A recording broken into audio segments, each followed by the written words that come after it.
Ooh, this one is hard. I crashed out. I completely crashed out. And not only did I crash out, but I didn't even care that I crashed out. I completely crashed out and didn't care about it. I felt like I was justified. I felt like you don't get to disrespect me. It's whatever. Okay, story time. Earlier in the week, I got my first report card from college. I'm in Bible college. And I had a 3.83. I'm happy. I'm doing well. Everything is, moving along swimmingly. And on the ministry side, the message of the week was overcoming obstacles. Don't try to teach something unless you're ready to be tested on it, FYI. School's going well, work's going well. Everything is going very, very well. I'm talking to God on a daily basis. I'm receiving messages. We're praying. Everything is going well. I'm walking the walk. I'm talking the talk. I go out, I'm meeting people, I'm talking to them, and I'm being given opportunities to minister to them. Message of the week was about overcoming obstacles. So I'm talking to people about overcoming obstacles in their life and what they can do and the biblical backup for it. Everything is moving along swimmingly, wonderfully. And something happened and I felt offended. You don't get me. You don't get to act like that to me, don't you? You know that I'm a child of the Most High God. You don't get to do this to me. You don't get to say this to me. You don't get to talk to me this way. You don't get to act this way towards me. You just don't get to do it. So that was on Monday, right? Today is, just so you know, today's Friday. So that was on Monday. I'm mad. You disrespected me. I'm feeling disrespected. I took that spirit of offense, right? So I'm mad, I'm offended, and I'm operating in it. I'm walking in it. This ain't how that's gonna work. You ain't finna talk to me like this. You're not finna act like this towards me. That's just not how it's going down.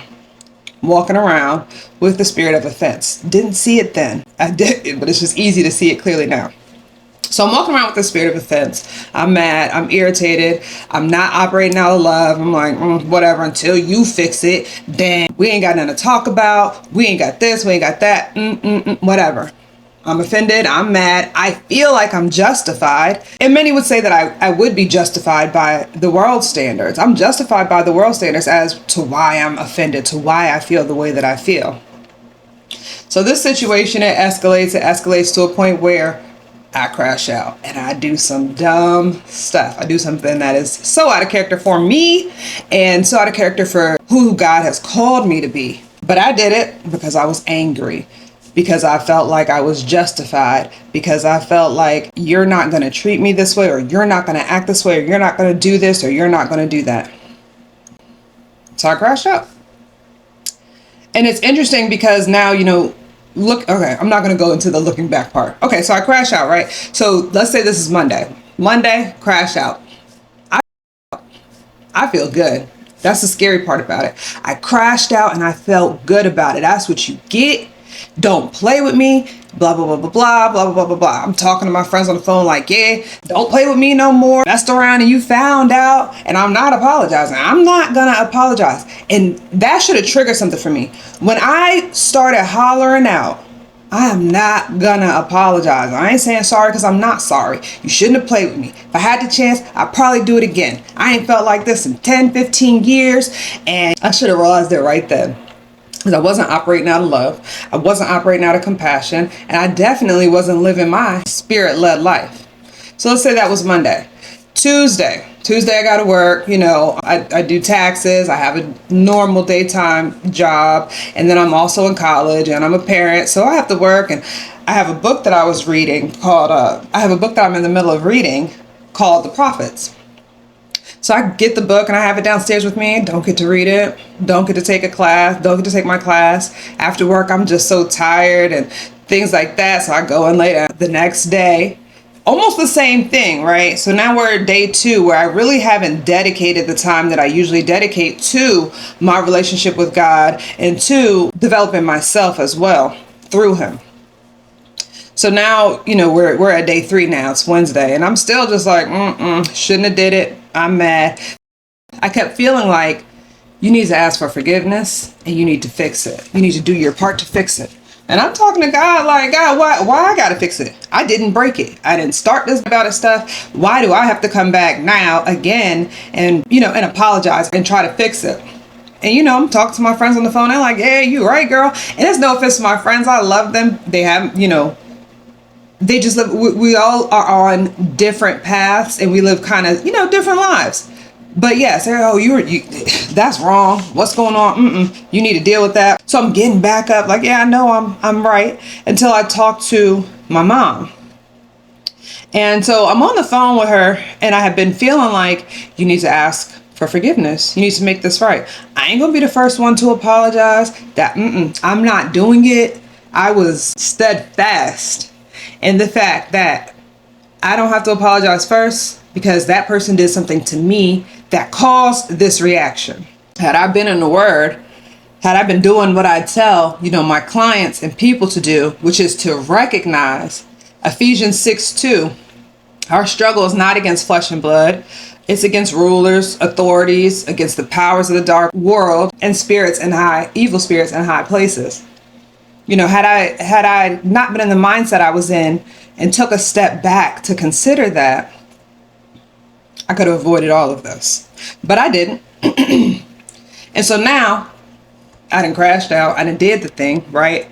I need to fix the thing. But my pride is like, I shouldn't have to fix it. I didn't do it. I didn't break it. And I shouldn't have to fix it. I don't care. Whatever. It is what it is.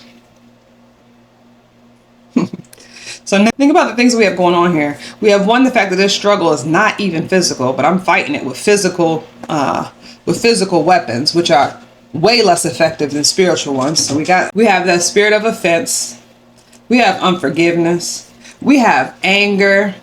I'm basically just over here consorting with these demons, right? And we all sitting around together having a powwow, talking about how ain't nobody gonna do this to me. You ain't gonna talk to me like that. I could give you a bulleted list and point of all the areas that person in my mind was wrong. But here's the thing. When we go through situations and when we go through things like that, these are refining grounds. What Satan wants for bad, God can turn into good. What Satan is planned for bad, God already has a plan to use it for good. What Satan means for your downfall, God can turn around and use it for your glory. So I'm in here consorting with demons. Like, this is, not purposefully, but anger, offense, etc., etc. And what I noticed was one day goes by, I haven't had an opportunity to get into the Word. I haven't taken the opportunity. I'm watching the news. I'm doing this. I'm doing that. I just got other stuff going on. I didn't take the time to get in the Word. Day 2, same thing. And day 3, I said, I have to do what I got to do today. So I'm in worship and this and that. And when I'm telling you, I could see the words that I was saying, the praises, the worship, the prayers even going to the ceiling and just sitting there. Like, it's black jumbled words across the ceiling. And I'm like, what's going on? And then I started thinking about the past couple of days. It's like, I'm not really getting any messages. I'm not really getting any downloads. What's going on? And even then, you need to fix this. I will hear you need to fix this. I don't think I need to fix it. This isn't my fault. That's your child too. They can fix it. They started it. I just finished it. People not fitting to play with me. All of that. But all day long, it was just kind of there in the back of my head. You need to fix it. You need to fix it. And you need to fix it without an expectation of a different income. But you need to fix it because this is not who I called you to be. This is not who you're supposed to be to other people. You have a higher calling. And when you have a higher calling, that requires you to walk with me. And you can't walk with me if you are walking in the spirit of offense. You can't walk with me if you're walking in the spirit of anger. You cannot walk with me if you are going to hurt, harm, cause harm to my children. I still didn't want to hear it. I'm not even going to lie. And I'm the first person to tell other people, oh yeah, when God tells me something to do, I'm going to do it because guess what? I don't know what I'm doing as an adult. So if God's going to lead me, guess where I'm going? Right behind him. I'm going to follow him and I'm going to do whatever it is that he wants me to do. But in this instance right here, I didn't want to do it. My pride was like, I'm not apologizing. This ain't my fault. I reacted, but that's not the point. I'm offended and I'm angry at something that somebody did or a perceived slight against me. I don't want to forgive them. But Job said it best. Job said, how many wrongs and sins have I committed? Show me my offenses and show me my sins. Proverbs 19:11 says, a person's wisdom yields patience. It is to one's glory to overlook an offense. And this doesn't mean that I think that you should stay in, abusive relationships or abusive situations, but I think that there's a level of realization that says that we are not all the same. And when you're feeling offended, you don't have to act out on your own. And I was the crash out queen in my 20s. Oh no, I'm crashing out. I'm crashing out. Now I've put a lot of childish things away, but clearly, there are some things that can still be an issue for me. So I'm walking around in the spirit of offense and I do something dumb. And now I'm not asking for forgiveness because I feel like I am justified in what it is that I'm doing or what it is that I did. So what I noticed was that I wasn't able to connect to God. And I'm thinking, I'm just busy. I just got stuff to do. I'm going to take some time today and make sure. And the day will go by and I wouldn't do it. And that to me is one of the scariest things. When God's not talking to me, when my dad, when my father is not talking to me, I'm lost. So I started to just really, really listen.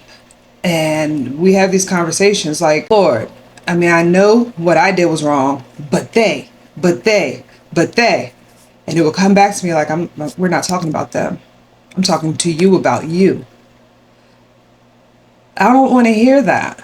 I want you to tell me. I want you to validate how I feel and validate the fact that this happened for a reason. This happened because I was, disrespected. This happened because I was hurt. This happened because that person didn't care. That's not your calling. He told me you're called to something higher. You're called to be somebody different. You're going to feel offense. You're called to die to your flesh. I still don't want to hear it. So this is the other day. By the end of the day, that spirit of conviction, that spirit of you know what it is you're supposed to do and you're willfully refusing to do it, but you're quick to point out in other people when they don't do it. You're quick to tell people if God's telling you to do something, you need to move on it. You need to have faith. You need to this, you need to that. You're quick to testify and say, when God tells me to do something, oh, I do it. No problems, no ifs, ands, or but, because God's ways are higher than mine. He knows more than me. And if somebody gonna plan my life out for me, wonderful, because I don't know what I'm doing anyway. But I didn't want to hear this. So I had already determined that I was going to do one part of it, do one part of what was being asked of me. But I wasn't going to do the other part because I wasn't wrong. I wasn't going to apologize. So I'm on the phone with my mom and my pastor.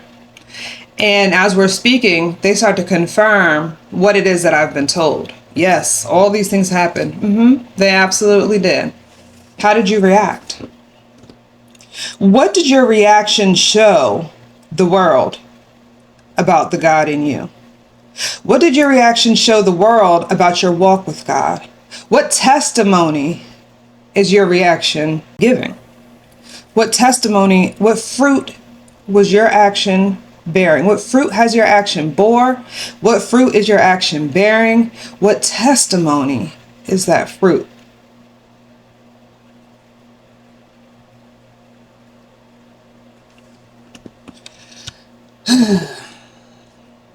So I get off the phone with them. And I'm just upset. I'm just feeling angry. And I start praying, Father God, please give me your peace. Please give me your direction. I'll do it. I will do it. So in this instance, I had to make amends. I had to take accountability. I had to put myself away. I had to die to my flesh and be able to say, because at first I wanted to two wrongs don't make a right, but I was wrong. And no, and God said, no, that's not it. Well, what if I just, do one part of it? No, that's not it. But he this, but they did this, but they did that. This isn't about them. This is about you. So I had to put my pride to the side And I had to walk out what it is that I have taught other people. I had to walk out what it is that I've said to other people. I had to walk out and live the life that I proclaim, live out the relationship that I wanted to continue to have with God.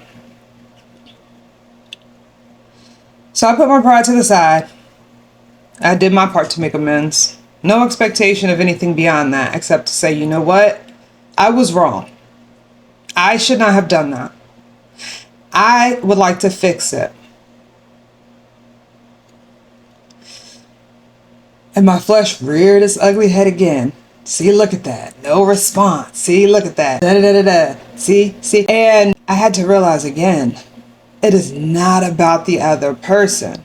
It is not about the other person in so many ways. It's about me.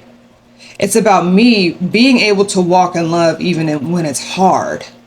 It's about me being able to show the light and the love and the forgiveness that God has shown me so many times. Because I've sinned and I mess up all the time, constantly, consistently. And every single time when I turn around and I ask for forgiveness, God forgives me. And if I want to be more like Christ, then I have to walk in that same love. I have to walk in that same compassion. I have to share that same love with other people. To summarize, I crashed out. And in the world would say, yeah, you justified. That person deserved it. But when you're called higher, when you are chosen by God to be his mouthpiece, to be somebody who walks closely with him, you are responsible for more. It is a higher calling. And so sometimes you have to do the hard thing. So I did the hard thing. And when I'm telling you, as soon as I did it, I could immediately feel the presence of God. I could immediately, again, see into the spirit realm. I could immediately have peace. I thought that it felt good when I did the thing. I thought that by doing the thing, I thought that I was justified in doing the thing. And I thought that, yeah, I proved my point. Don't play with me. Pray with me, because I am not that personally developed. And, you know, the message being, we live in this world, but we are not of this world. We are called higher. We are chosen. And that's not easy. But when you start to notice that you're the prodigal son, when you start to notice that you're the one who walked away from your connection with God, and you start to miss that, and you start to crave that, and things just aren't working out the way that you expect them to. I'm a techie. I was working on a project. I've been working on a project for the past few days and can't get it to work. I don't ever have those kind of problems. I can get the weirdest, most outlandish things to work. But this, I couldn't get it to work for days. I'm spending hours and hours on it. You remove yourself from the protection of God. You remove yourself from the grace of God. You remove yourself from your connection with God. And that's a scary place to be. It's a scary place to be to know that I know all of these things that I have, who I am as a person, I didn't get them myself. My daddy gave them to me. God gave them to me. God put me in line for it. He showered me. He's taking care of me. So when you remove yourself from under that umbrella and you're kind of just out in the world and you're feeling the winds blow and you don't understand why they're blowing, and you're praying and you're talking to God and you're not understanding why nothing is changing. You're not understanding why you don't have a level of peace. You don't understand why. You don't understand why things aren't going as smoothly as they usually go. Where's your heart? Where's your heart for God's people? Because the same way that this situation has taught me a lesson, is teaching me a lesson, and is refining me, and will be used for the glory of God, He's teaching other people lessons too. So when somebody offends you, Instead of immediately choosing to take the offense, instead of immediately choosing to jump on the defense, instead of immediately choosing to lash out, why don't you show them the love of God, forgive them, move forward, so that they can look at themselves and say, oh wow, if she felt this way and she was able to forgive me and show love anyway, where in my life can I do that as well? It's a each one reach one situation. We're called to go out and make disciples of men. We're not called to go out and Bible beat. We're not called to go out and tell people they ain't this and they ain't that because they don't practice the same way that you do. We're called to follow the path of Jesus. We're called to walk in his path. We're called to do the things that he did. We're called to say the things that he said. But the biggest calling for us is to love. To love when it's hard, to love when it sucks, to love when you feel disrespected, to love when it hurts, but it is to love. And again, I'm not condoning, I'm not saying, you stay in abusive relationships. I'm not saying, I'm not saying that you put yourself in harm's way, but I'm saying that our greatest commandment is to love. And when we decide not to love, it doesn't matter what we say. It doesn't matter who we're saying it to. It's like a clanging gong. It's just noise because you're not being used by God. You've walked away from him. When you are going out and you are ministering to other people, maybe your church has a topic of the week. Maybe your church has a topic of the year. When you are internalizing that, when you are studying that, when you are sharing that with other people, be cognizant of the fact that that's going to be the area that you're attacked in, that you may be attacked in. That's going to be the area that you may be tested in. And when that test comes, snap out of it.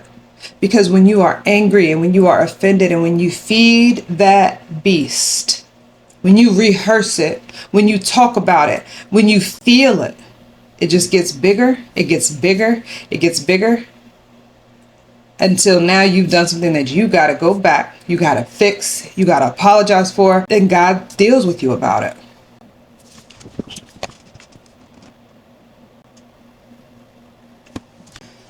So that's my story.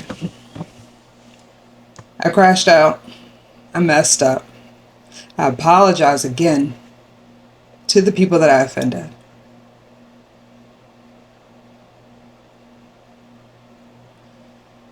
And I'm thankful that God thinks enough of me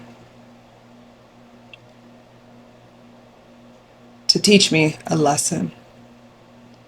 To love me, he loves me enough to correct me. But he also loves me enough to protect me.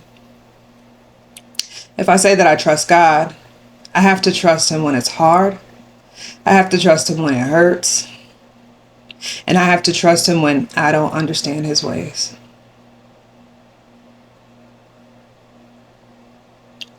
And that's a part of being married to the mission.